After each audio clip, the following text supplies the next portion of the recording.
Pandemonium ensued. There were angry glares, heated accusations. Red-faced name-calling echoed off the walls and vaulted ceilings in a room just off the main corridor of the U.S. Capitol. It was Tuesday, February 11th, 2014. Another lunch of the Senate Republicans. I'd been a regular part of those gatherings ever since I was elected to the U.S. Senate in 2012. Most, if not all, of the then 45 members of the Republican Conference usually attended. These were literally free lunches, after all, in some of the most beautiful rooms in the United States Capitol. On Tuesdays and Thursdays, we met in the Lyndon B. Johnson Room, an expansive chamber adorned with ceiling frescoes by the Italian artist Costantino Brumidi, a large gilded mirror, an opulent chandelier, and marble-paneled walls.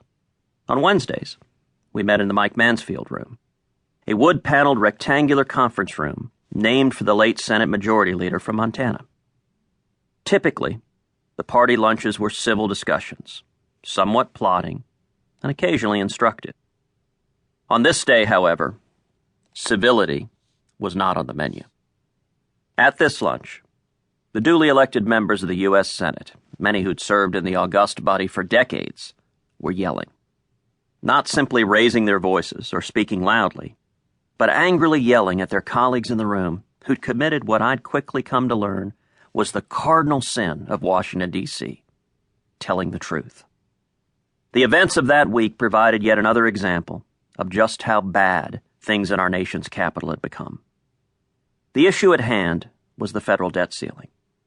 Periodically, it fell to the U.S. Congress to vote to raise the amount of debt the federal government can accumulate in order to continue its current spending levels. As a U.S. Senator, Democrat Barack Obama voted repeatedly against President George W. Bush's efforts to raise the debt ceiling, calling the need for such a vote a sign of failed leadership.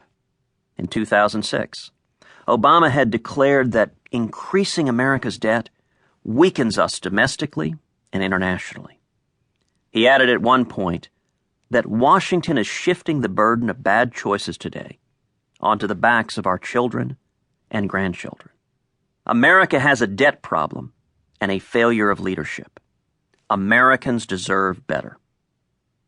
This seemingly principled position changed dramatically when Obama won the presidency. This sadly is not surprising in Washington, D.C., a place where principles are fungible, often lasting only until the next election. Not only did President Obama abandon Senator Obama's position on the debt, he made the situation far worse. Never in the history of our country have we had a spender like Barack Obama. When the president took office, our debt was just over $10 trillion, itself a sizable figure. Today, the debt is over $18 trillion. Just think about that for a moment. It took 43 presidents nearly 220 years to accumulate $10 trillion in debt. In just 6 years, President Obama has almost doubled that. Our total debt is now larger than our entire economy. Today, roughly 40 cents of every dollar that the federal government spends is borrowed money, which we will have to repay for years to come. In the early months of 2014, President Obama was urging Democrats and Republicans to pass yet another increase of the debt ceiling so we could spend even more. The president was demanding from Congress what he called a clean bill. In the backwards parlance of Washington, the definition of clean was adding trillions more in debt without including any reforms to arrest Washington's out-of-control spending. That didn't seem very clean to me.